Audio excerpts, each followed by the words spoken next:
परत एकदा देवाने ही संधी दिली त्यासाठी मी देवाचे आभार मानतो. आणि आज जो संदेश मी देणार आहे तर तो लाज आणि दोष भावना या विषयावर देणार आहे.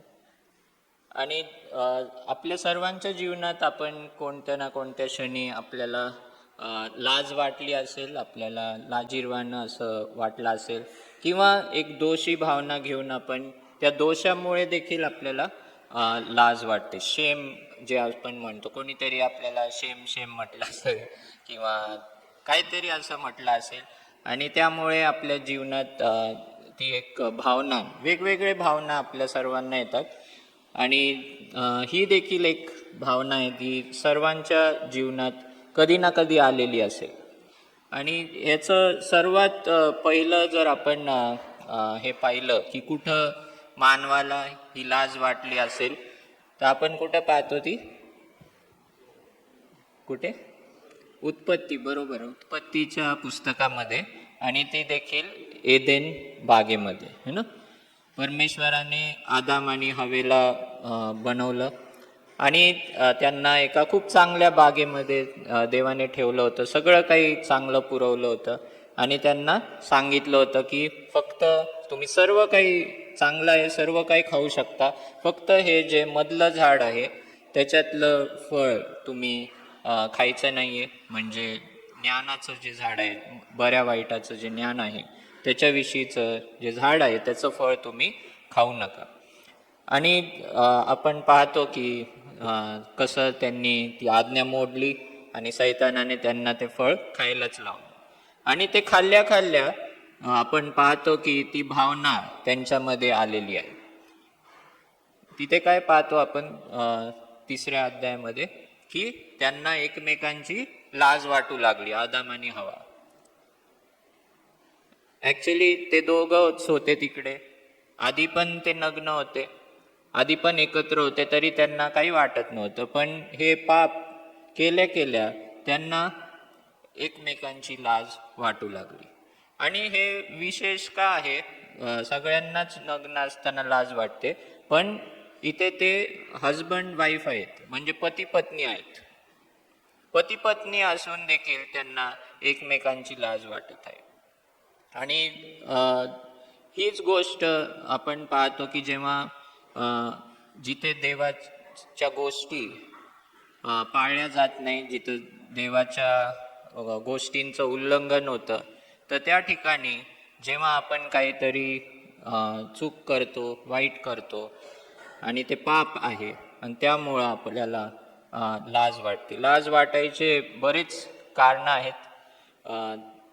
त्या पाप केल्याने आपण पाहतो की त्याचा परिणाम काय झाला, तर मृत्यू हा जगात आला, आजार पण हे जगात आलं, दुःख, त्रास, वेदना या गोष्टी जगात आल्या, अन्याय या गोष्टी देखील आल्या, बंड करणं, न ऐकणं या गोष्टी आल्या.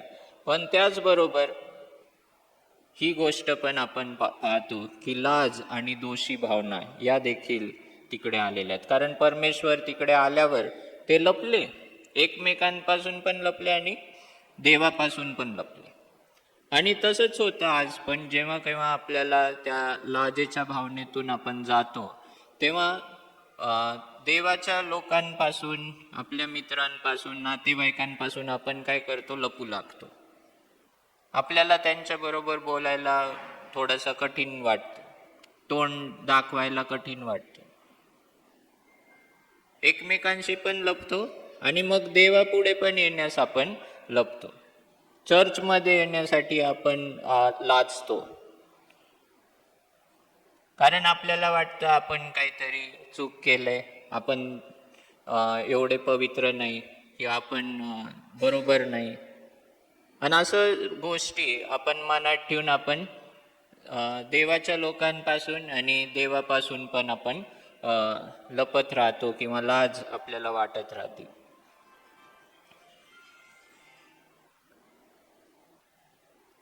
तर ही गोष्ट, ही भावना जी आहे, आपण रागाविषयी पाहतो, आपण मत्सर किंवा ईर्ष्या, जेलसी आहे ना, या गोष्टी त्याच्याविषयी विचार करतो. पण ही भावना देखील महत्त्वाची आहे आणि याकडे पण आपण लक्ष दिलं पाहिजे की आपल्याला खरंच देवापुढे येण्यास आपण भीतो का, लाजतो का, किंवा ती दोषी भावना घेऊन फिरत आहोत का. परमेश्वर इतका कृपाळू आहे, प्रेमाळू आहे, की त्याला पाहिजे की आपण ती दोष भावना घेऊन जगू नये, आपण ती लाज घेऊन जगू नये. किती लोकांना असा अनुभव आलाय लाज वाटायचा? सगळ्यांना आलाय का? आलाय ना सगळ्यांना? कशा ना कशा कारणामुळे आपण त्या भावनेतून गेलेलो आहे. पण जसं आपण बाहेर लाजतो, पण घरात लाजतो का? आपण जास्त करून कमी लाजतोय ना. घरामध्ये आपण नाही लाजत. घरामध्ये आपण कसंही वागू शकतो है ना, कसंही काही करू शकतो, काही बोलू शकतो, पण आपल्याला चूक केली, काय हे केलं तरी आपल्याला लाज वाटत नाही. कसंही वागलो आपण तरी आपल्याला लाज वाटत नाही. तशाच रीतीने परमेश्वर आपला पिता आहे ना, चर्च देखील आपला परिवार आहे, मंडळी आहे. आणि म्हणून आपण जे काही लाजेच्या भावना घेऊन आपण जर जगत असू, तर देवाची इच्छा आहे की ती आपण आपल्या मनामध्ये नाही ठेवावी.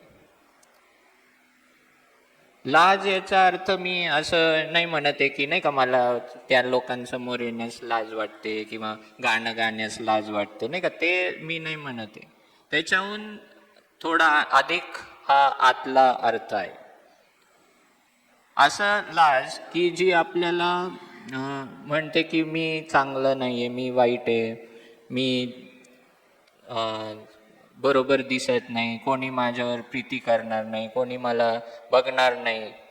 अशा गोष्टी ज्या असतात ते लाज आपल्याला तिथपर्यंत घेऊन जाते आणि मग आपण स्वतःला दोष देत राहतो आणि काही कारण नसताना आपण स्वतःला खूप कमी लेखतो आणि खूप वाईट समजू लागतो. तर ही भावना काय करते माहिती आहे का आपल्याला? यामुळे आपण लोकांमध्ये मिसळत नाही, लोकांशी बोलत नाही, कारण सारखं एक विचार सत्वत असतो आपल्याला की ते लोक काय समजतील, ते लोक कसं आपल्याला स्वीकारतील की नाही. पण देवाची इच्छा आहे की आपण अशा रीतीने मिसळावं, आपण एकमेकांशी बोलावं की आपण त्याची सुवार्ता सांगू शकू, त्याचं प्रेम आपण इतरांना देऊ शकू. जर आपण एकटं राहिलो आणि कधी मिसळलोच नाही, कधी बोललोच नाही, तर काय होईल की देवाची ती इच्छा नाही आहे. परमेश्वर म्हणतो तुम्ही जगाचा प्रकाश आहात, है ना, तुम्ही मीठ आहात. ते मीठ जर नुसतं असं एका जागी ठेवलं तर त्याचा काय फायदा आहे ना. ते कधी जेवणामध्ये मिसळलंच नाही. तो प्रकाश आहे, लाईट आहे हा एवढा सुंदर, पण तो तिकडं कोपऱ्यात लावून ठेवला, कधी तो असा पुढं आणलाच नाही कधी दाखवायला हा प्रकाश. तर मग देवाची ती इच्छा नाही आहे आपल्या सगळ्यांसाठी. देवाची इच्छा आहे की आपण अशा रीतीने जगावं की आपलं चांगलं जीवन हे आणि परमेश्वराचे गुण हे इतरांपर्यंत पोचावे. आपल्यासाठी नाही, आपल्याकडं लक्ष वेधून घेण्यासाठी नाही, पण देवाचे गुण हे इतर लोकांपर्यंत पोचावे. त्याचं प्रेम हे आपल्याद्वारे व्हावं, आपल्याद्वारे ते एक चॅनल असं राहावं इतरांपर्यंत पोचण्यासाठी. देवाला ती गोष्ट पाहिजे. पण या गोष्टी होत नाही का माहिती आहे का? कारण आपण आपल्या मनामध्ये ते असं एक लाजिरवाणी भावना आलेली आहे की कुठं जायचं नाही, कुठं बोलायचं नाही, कुठं मिसळायचं नाही. आणि ही भावना देखील आपण हाताळली पाहिजे. ही भावना देखील देवाच्या वचनानुसार आणि देवाच्या गोष्टींनुसार आपण त्याच्यावर मात केली पाहिजे. आणि कितीतरी लोक आपण स्वतःला खाली लेखत राहतो, कमी लेखत राहतो आणि वाईट असं समजतो, आणि त्यामुळं देवाचे जे कार्य आपल्याद्वारे व्हायला पाहिजे त्या गोष्टी आपण त्याच्यामध्ये पुढं जातच नाही. तर या गोष्टी आपण हाताळल्या पाहिजे.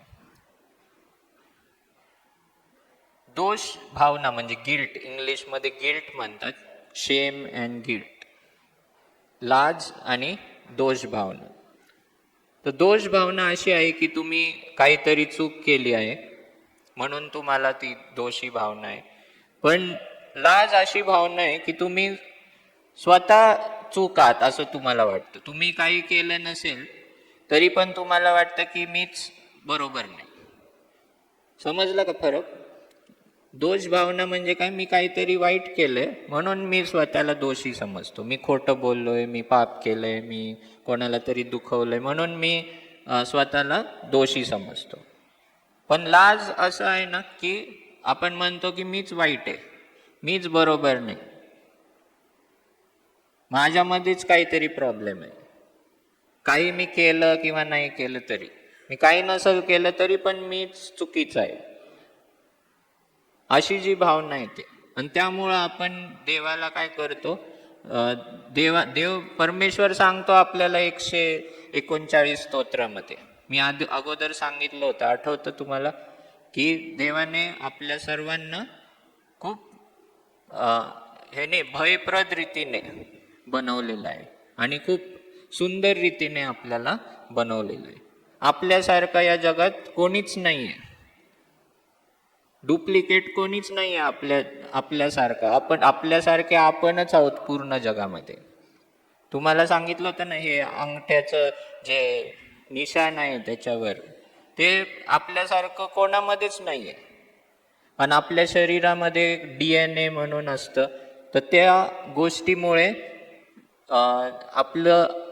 आपली ओळख कळते की आपण कोण आहोत. आपलं रक्त किंवा केस कुठंतरी पडला तर ते जिथं खून झालाय, जिथं काही गुन्हा झालाय, तर तिकडं असं काहीतरी सापडलं ना, तर ते टेस्टिंग करतात आणि टेस्टिंगमध्ये ते DNA मुळे कळतं आपल्या की ही आपलाच केस आहे, आपलंच रक्त आहे. म्हणजे एवढ्या बारीक बारीक गोष्टींमध्ये देवाने आपल्याला युनिक बनवलं. युनिक म्हणजे अनन्य, म्हणजे आपल्यासारखं कोणीच नाही आहे या जगात. आपल्यासारखे दिसणारे लोक असतील, माझ्या चेहऱ्यासारखे, तुमच्या चेहऱ्यासारखे, पण तरी आतमध्ये जे आहे ते सगळं वेगळं आहे. आपलं हाताचे बोट, त्याचं जे हे आहेत त्याच्यावरचे फिंगरप्रिंट्स, ते सगळे वेगवेगळे आहेत, ते कधीच मॅच होणार नाही. आणि त्याच्यावरून आपल्याला कळतं की आपण सर्व वेगळे आहोत. आणि परमेश्वर आपल्याविषयी तो विचार करतो, आपल्याविषयी तो काळजी करतो. आपल्या जीवनात काय चालू आहे हे त्याला माहिती आहे. आपल्या गरजा काय आहेत, आपल्या महत्वाकांक्षा काय आहेत, आपल्या काय प्रार्थना आहेत, आपल्या काय काळज्या आहेत, हे त्याला अगोदरपासून माहिती आहे. आपण त्याच्यापासून काहीच लपवू शकत नाही. आणि म्हणून जरी तुम्हाला इतर लोकांची लाज वाटत असेल, इतर लोकांपुढे येण्यास तुम्हाला भीती वाटत असेल, पुढे येण्यास असं भीती वाटते, लाज वाटते, अशा गोष्टी जरी असतील, पण एवढं लक्षात ठेवा की जसं तुमच्या घरात तुम्ही लाजत नाही, तसं परमेश्वरापुढे पण तुम्ही कुठलीही लाज बाळगू नका. कुठलाही दोष भावना असेल तो ते काढून टाकण्यास समर्थ आहे. जेव्हा आपण क्षमा मागतो ना, तेव्हा ती दोष भावना पण तो काय करतो, पुसून टाकतो आणि आपल्याला स्वच्छ करतो. आणि तो आपल्याला अंगीकारतो, आपल्याला आलिंगन देतो. तो हा होता ना उधळ्या पुत्र, तर तो उधळ्या पुत्र पण त्याने सर्व त्या बापाचा पैसा घेतला आणि निघून गेला आणि सर्व पैसे उधळले. आणि संपल्यावर त्याला खूप वाईट दिवस आले आणि त्याला कळालं की माझी एवढी वाईट परिस्थिती आहे की माझ्या घरातले सेवक त्यांचं देखील चांगलं चाललंय, पण मी मुलगा असून माझी एवढी वाईट परिस्थिती आहे. मग तो काय म्हणतो की मी माझ्या बापाच्या घरी जाईन आणि एका गुलामासारखा, सेवकासारखा राहीन, है ना. पण जेव्हा तो तिकडे येतो आणि त्याला त्याची जाणीव होते त्याच्या चुकीची, तेव्हा बाप काय करतो, बाप त्याला आलिंगन देतो, त्याला अंगठी घालतो, त्याला तो सदरा घालतो आणि तो त्याला म्हणतो ठीक आहे, तू किती चुकला असेल पण तुला तुझी चूक कळाली ना, म्हणून तू काय कर, तू माझा मुलगाच आहेस, मी तुला मुलाचं स्थान देत आहे, मी तुला सेवकाचं स्थान नाही देत, मी तुला मुलाप्रमाणे स्वीकारतो.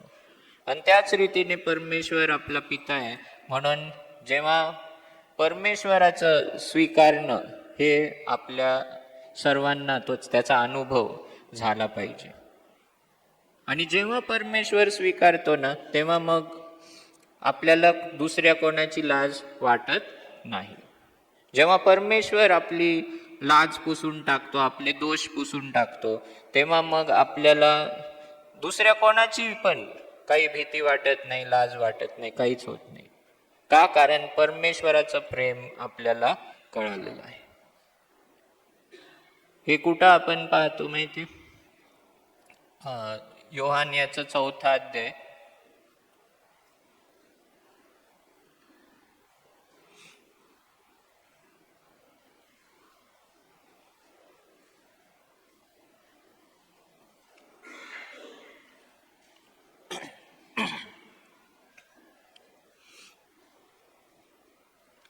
तिथे 4 अध्यायामध्ये शोम्रोनी स्त्रीबद्दल आहे, योहान 4 मध्ये. आणि तिथं लिहिलंय की येशू तिकडे त्या नगरात गेला, दुपारची वेळ होती, आणि त्या विहिरीजवळ तो, याकोबाच्या विहिरीजवळ तो बसला पाणी भरण्यासाठी. भर दुपारी कोणीच स्त्री येत नाही. दुपारच्या वेळेस स्त्रिया येतात का पाणी भरायला विहिरीवर? गावामध्ये कुठं गेले तुम्ही तर कुठं कधी येतात ते? एक तर सकाळी येतील किंवा संध्याकाळी येतील, दुपारी कोण येत नाही. पण ही स्त्री मुद्दाम दुपारी येत आहे, कारण तिला दुसऱ्या स्त्रियांबरोबर मिसळायचं नव्हतं. आणि आपल्याला नंतर कळतं की येशू तिला तिचं जे काही आहे जीवन ते सांगतो, आणि तो तिला म्हणतो की तुझ्या पतीला घेऊन ये. तेव्हा ती म्हणते मला पती नाहीये. आणि मग येशू तिला म्हणतो की तुला 5 नवरे होते आणि आता तू 6व्या बरोबर राहत आहे. म्हणजे तिचं जीवन आपल्याला माहित नाही खरंच ती व्यभिचारी होती का, खरंच तिच्या जीवनामध्ये हे दुःख एका मागे एक नवरे त्यांचं काय झालं आपल्याला माहित नाही. पण समाजामध्ये तिचं स्थान चांगलं नव्हतं, नाव चांगलं नव्हतं. लोक तिला कदाचित वेगळ्या नजरेने पाहत असतील, आणि त्यामुळे ती समाजापासून लपत होती. आणि ती दुपारी जेव्हा कोण येत नाही त्यावेळेस ती तिकडे आली होती पाणी भरायला. पण येशूने तिच्याशी कसं बोलला? येशू पहिली गोष्ट तो बोललाच नसता तिच्याशी, पण तो एक पुरुष होता, ती स्त्री. शिवाय येशू यहुदी होता, ती स्त्री शोम्रोनी होती. यहुदी आणि शोम्रोनी लोक एकमेकांशी बोलत नव्हते, कारण शोम्रोनी लोकांना ते असे तुच्छ समजायचे, खालच्या जातीचे समजायचे. पण तरी देखील येशू तिच्याशी बोलतो, संवाद सुरू करतो, आणि तिला असं अशा रीतीने तो बोलत आहे की तिला बरं वाटत आहे बोलायला. कदाचित खूप वर्ष कोणी तिच्याशी काही बोललंच नसेल, पण येशू तिच्याशी बोलू लागतो, तिचे सर्व प्रश्नांचे उत्तर देऊ लागतो, आणि त्यामुळं तिला त्याच्याबरोबर बोलायला आवडत आहे. तिचे गोष्टी, तिचे प्रश्न सांगायला त्याला आवडत आहे. आणि जेव्हा येशू हा प्रश्न ह्या गोष्टी पण सांगतो, आणि त्यानंतर तो म्हणतो की मी तुला जीवनाचं पाणी देईल, मी तुला ते सार्वकालिक जीवन देईल. या पाण्याने तर तुझी तहान परत तुला तहान लागेल, पण माझ्याकडं असं पाणी आहे. आणि मग नंतर तिला कळतं की हाच मसीह आहे, ज्याची वाट सर्व लोक पाहत आहेत. कारण अगोदर ती तिला गुरुजी म्हणून म्हणते है ना, आणि त्यानंतर ती प्रभू एक संदेष्टा म्हणते. मग तिला वाटतं हा संदेष्टा आहे, आणि त्यानंतर तिला कळतं की हा प्रभू आहे, हा मसीह आहे. आणि तिला एवढं कळतं की येशूने तिला स्वीकारले. कशावरून? कारण तो म्हणतो की मी तुला जीवनाचं पाणी देईल, मी तुला ते द्यायला तयार आहे, मी तुला स्वीकारायला तयार आहे. तू जशी कशी आहे, मला तुझे सर्व पाप माहिती आहेत, तुझं जीवन माहिती आहे, तुझं सर्व वाईट मला माहिती आहे, तरी देखील मी तुला ते पाणी द्यायला तयार आहे.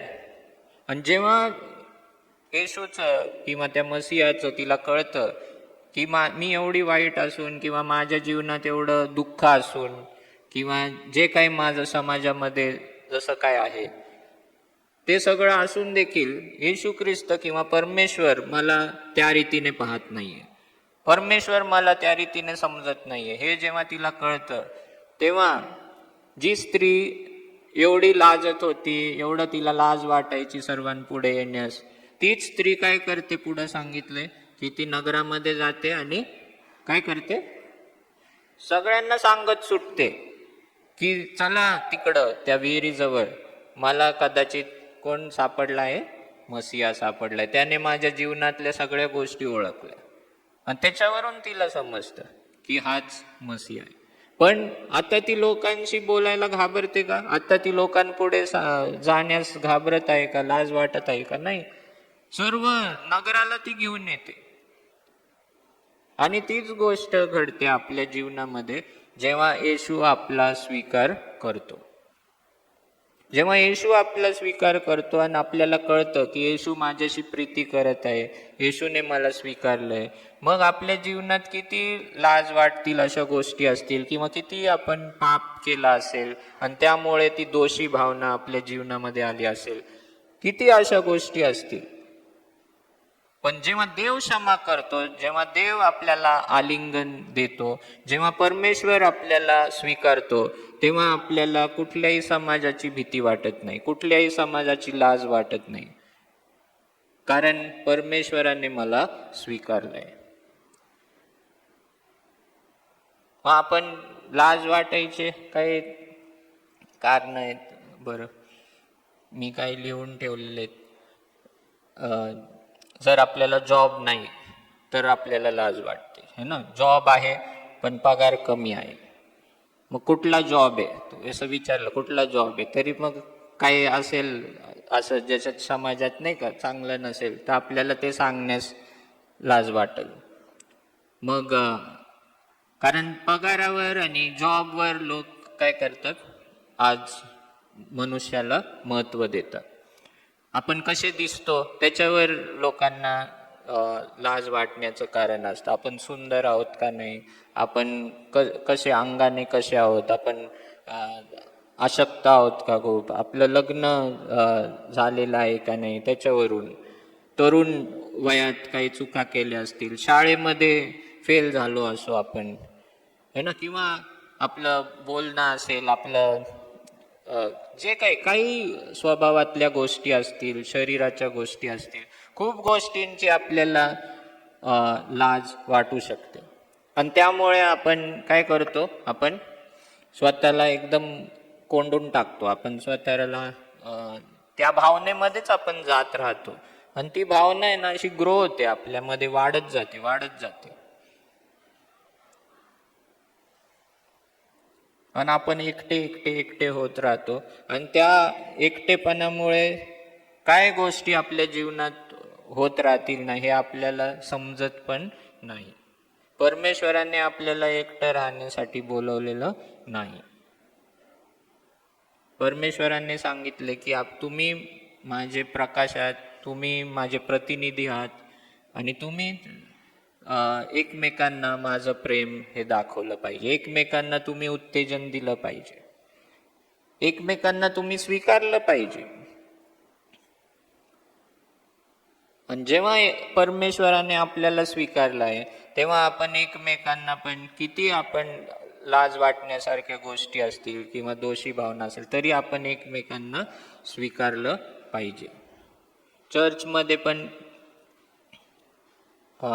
हे माझ्या जीवनात गोष्टी आहेत की मला लाज वाटायची जेव्हा मला प्रार्थना करता यायची नाही.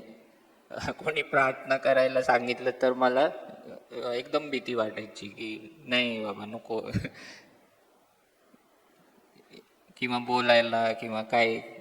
तर आपल्याला वाटतं नाही हे आपण त्यांच्यासारखे नाही, त्या लोकांसारखे नाही, ते जास्त पवित्र आहेत, ते जास्त हे आहेत, ते आहेत, नाही का आपल्याला वाटतं. आणि खूप असे गोष्टी असतात वेगवेगळ्या की ज्याच्यामुळे आपण स्वतःला एकदम कोंडून ठेवतो, स्वतःला लपवून ठेवतो. पण परमेश्वराची इच्छा आहे की आपण त्या भावनेमध्ये जगावं नाही. परमेश्वराने जसं आपलं पाप घेतलं, आपलं सर्व वाईट जे आहे दोष घेतला, तसं आपली लाज पण त्याने त्या क्रूसावर वाहिली. त्या क्रूसावर त्याने सगळं काही त्याने घेऊन गेलंय. हे ना, तुम्हाला माहिती आहे का, जेव्हा येशू ख्रिस्ताला क्रूसावर खेळलं, है ना, असं म्हणतात काहीच नव्हतं त्याच्या शरीरावर. आणि त्या रीतीने त्याने आपली लाज देखील तो घेऊन गेलेला आहे. आणि म्हणून आपण स्वतःला दोष देत राहू नये. जेव्हा आपल्याला आपल्या पापाची जाणीव होते ना, तर ते जे काय म्हणतात एक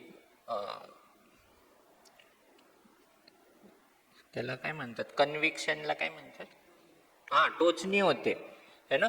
तर ती टोचणी होणं चांगली गोष्ट आहे. आपण काहीतरी चूक केलंय, वाईट केलंय, त्याची टोचणी जेव्हा होते, आपल्याला वाईट वाटतं की नाही हे चूक आहे, हे बरोबर नाही, हा स्वभाव बरोबर नाही, ही चांगली गोष्ट आहे.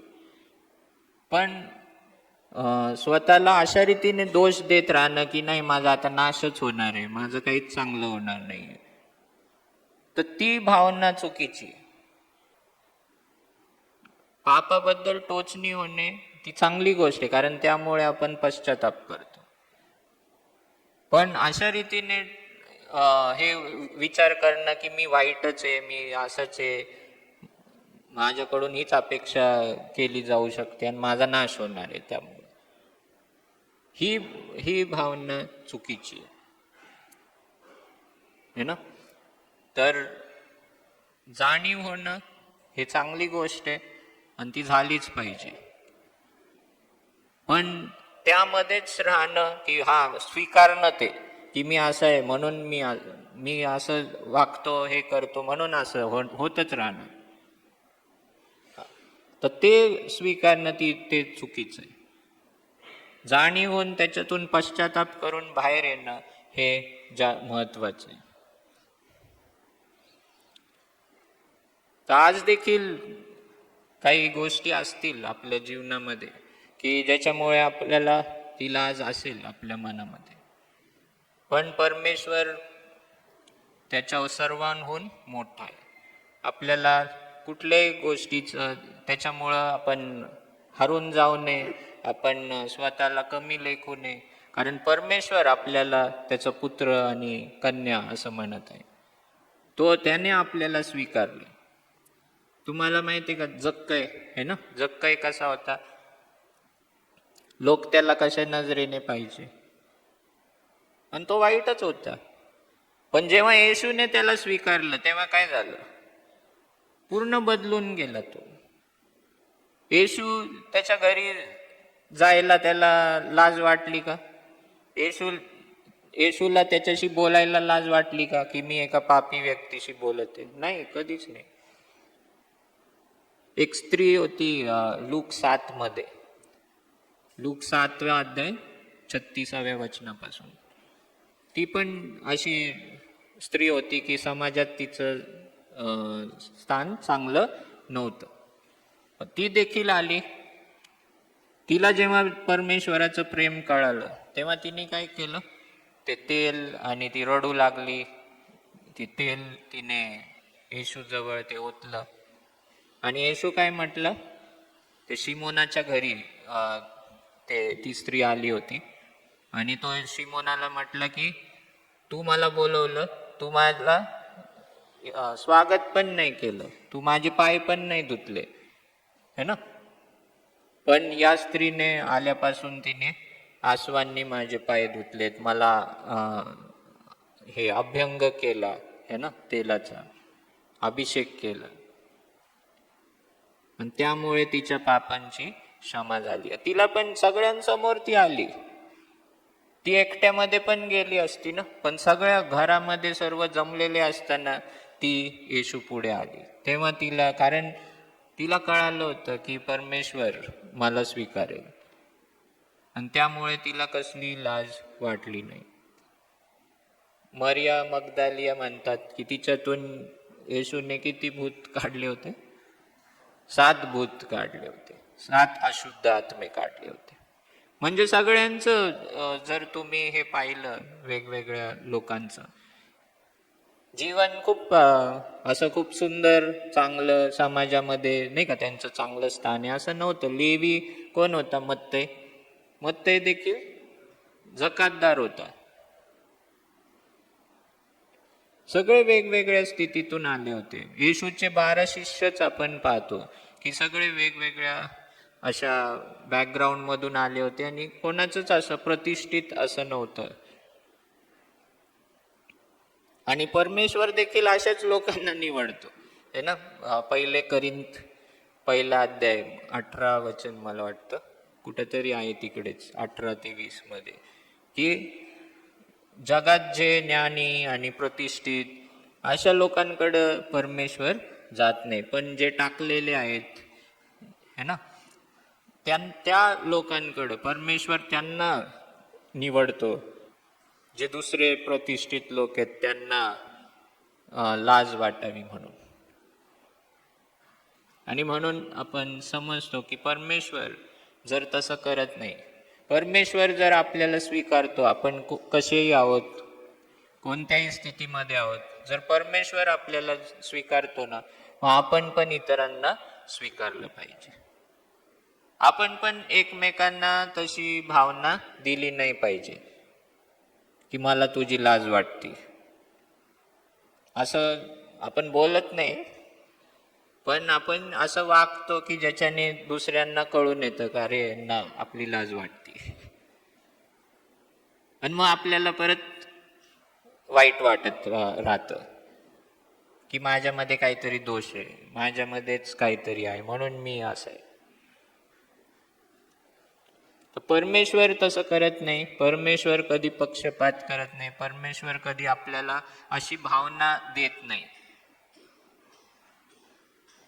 आणि म्हणून जर आपण त्याच्या लायक असून देखील जर परमेश्वर आपल्याला क्षमा करू शकतो, तर मग आपण देखील एकमेकांना स्वीकारावं. कितीतरी वचनं आहेत बायबलमध्ये की मला वाटतं गलती 3:28 मध्ये लिहिलंय की यहुदी व हेल्लेनी, गुलाम व स्वतंत्र, पुरुष व स्त्री हा भेदच नाही, कारण तुम्ही सर्वजण ख्रिस्त येशूच्या ठायी एकच आहात. इथं काय लिहिलंय? यहुदी व हेल्लेनी, तुम्ही कुठल्या जातीचे, त्याच्यामुळे तुम्ही देवापुढे उच्च नीच नाही. तुम्ही गुलाम आहेत का स्वतंत्र आहात? म्हणजे त्या काळात काही लोक गुलाम होते, काही लोक प्रतिष्ठित होते. तर गुलाम लोकांना नक्कीच लाज वाटेल, पण चर्चमध्ये काहीच नाही. चर्चमध्ये आपण सर्व भाऊ बहीण. चर्चमध्ये कोणी डॉक्टर नाही, चर्चमध्ये कोणतं टायटल चालत नाही, बायबल टीचर नाही ना, कोण दुसरं काहीतरी जे टायटल असतं ते चर्चमध्ये नाहीच आहे. चर्चमध्ये फक्त आपलं रिलेशनल आयडेंटिटी आहे ना, जी नातेसंबंध आपले कसे, एक पिता पुत्र, भाऊ बहीण, अशा रीतीचेच मित्र, हेच टायटल आहेत चर्चमध्ये. आणि देव देखील आपल्याला त्याच रीतीने पाहतो, एक परिवाराप्रमाणे. आणि गुलाम असू द्या किंवा स्वतंत्र असू द्या, कोणालाच लाज बाळगायची गरज नाही, कारण सर्वजण येशूच्या ठायी आपण एकच आहोत. पाप्यांना आपण स्वीकारतो का? उधळ्या पुत्राचा जो भाऊ होता त्याने काय केलं? बाहेरच राहिला, तो त्याच्या आनंदात सहभागीच झाला नाही. बापाने त्याला स्वीकारलं होतं, पण जो भाऊ होता त्याला मात्र आवडलं नाही. तो हा पापी आहे, याच्याशी मी नाही यांच्या बरोबर असं. जसं देव स्वीकारतो आपण पण स्वीकारलं पाहिजे. आणि चर्चने पण एकमेकांना स्वीकारलं पाहिजे जसं आहे तसं. कोणालाच कशाची लाज वाटू नये. इथं पण जर कोणाला काही लाज वाटत असेल, कोणाला असं वाटत असेल की मी पुढे येऊन काय बोलू शकत नाही किंवा नीट संबंध ठेवू शकत नाही, ती भावना काढून टाका. किंवा कोणाच्या वागण्यामुळे तुम्हाला तसं वाटलं असेल तर ते पण जे गैरसमज असतील ते काढून टाकले पाहिजे. आपण सर्व एक आहोत, देवापुढे एक आहोत आणि म्हणून मंडळीमध्ये पण आपण सर्व एकाच लेवलवर आहोत, एका पातळीवर आहोत.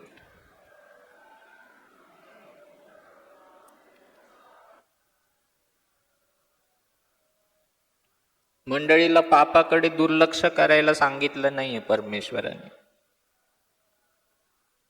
जे काही पाप किंवा चूक झाली असेल मंडळीमध्ये काही लोकांकडून तर तिकडं न्याय करायला सांगितलंय देवाने. पण तो न्याय देखील बांधणारा न्याय असावा, कोणाला खाली पाडणारा, टाकून बोलण्यासाठी नसावा, पण उंच करण्यासाठी, चांगल्यासाठी न्याय करावा. पापाकडे दुर्लक्ष झालं नाही पाहिजे चर्चमध्ये. पण जसं बायबल सांगतं की परमेश्वर पापावर तो त्याचा द्वेष करतो, पण पाप्यावर तो प्रेम करतो. जो पापी व्यक्ती आहे त्याच्यावर तो प्रेम करतो.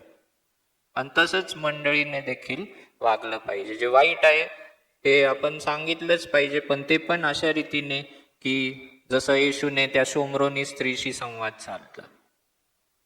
जर येशू पहिल्यापासूनच तिला असं खालच्या नजरेने पाहिलं असतं तर मग ती प्रभूकडे आलीच नसती, बोललीच नसती. पण तिला अशी जाणीव झाली की नाही, परमेश्वर मला स्वीकारतोय, तो मला मान देतोय.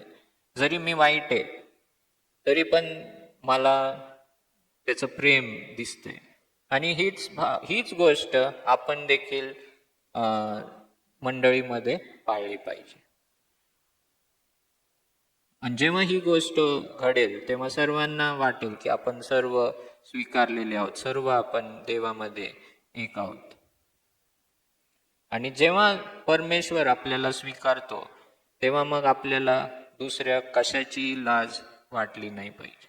जसं ती स्त्री, तिला आधी लाज वाटत होती, पण जेव्हा परमेश्वराने तिला स्वीकारलं तेव्हा ती जाऊन सर्व गावाला ती सांगत फिरली. आणि तशाच रीतीने आपण देखील केलं पाहिजे आपल्या जीवनात पण. आपण या सर्व गोष्टी लक्षात ठेवल्या पाहिजे. अजून एक वचन आहे ते सांगून मी बंद करतो.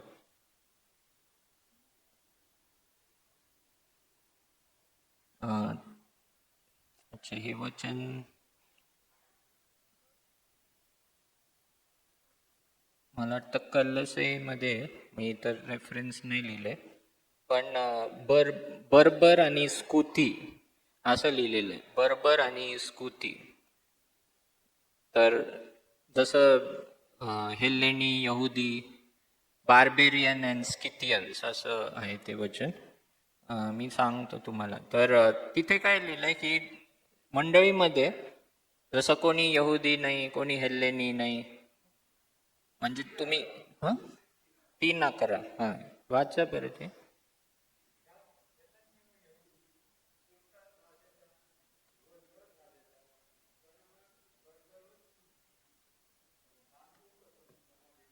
भेदच नाहीये. जे कोणी ख्रिस्तामध्ये आहेत तर तो वाचा सर्वांमध्ये आहे आणि तोच सर्व काही. आपली आयडेंटिटी आता येशूमुळं आहे ना. येशूमुळं जसं एक हे असतं ना, गव्हर्नमेंट काहीतरी कॉलेज असेल, त्या गव्हर्नमेंट कॉलेजमध्ये सर्व एका क्लासमध्ये येतात. मग त्याच्यात काही खालच्या जातीचे असतात, काही श्रीमंत असतात, काही आदिवासीतून आलेले असतील, काही वेगवेगळ्या याच्यातून आले असतील, काही खूप श्रीमंत, काही खूप गरीब, वेगवेगळे बॅकग्राऊंड मधून आलेले, पण एका क्लासमध्ये आता बसलेत. एक युनिफॉर्म घातलेला आहे, एक सर्व त्यांच्याकडे आहे. आणि म्हणून त्यांचं बॅकग्राऊंड काही पण असू द्या, तुम्ही कुठल्याही जातीचे असा, तुमचं भूतकाळ काही असू द्या, तुम्ही किती वाईट वागला असेल, समाजामध्ये तुमचं स्थान खराब असेल, कधी कधी परिवारामध्ये नाही का काही गोष्टींमुळं त्या परिवाराला वेगळ्या रीतीने पाहिलं जातं, त्यांच्या मुलांना वेगळ्या रीतीने पाहिलं जातं, ते काही असू द्या. पण जेव्हा आपण ख्रिस्तामध्ये येतो, जसं त्या कॉलेजमध्ये सर्वांना एक युनिफॉर्म देण्यात येतो, वेगवेगळं युनिफॉर्म देण्यात येतो का? स्कूलमध्ये पण वेगवेगळा युनिफॉर्म असतो का? श्रीमंत असू दे, गरीब असू दे, सर्वांना एक युनिफॉर्म. त्या रीतीने येशू ख्रिस्ताने सर्वांना एक केलेलं आहे, एकच स्थान दिलेलं आहे.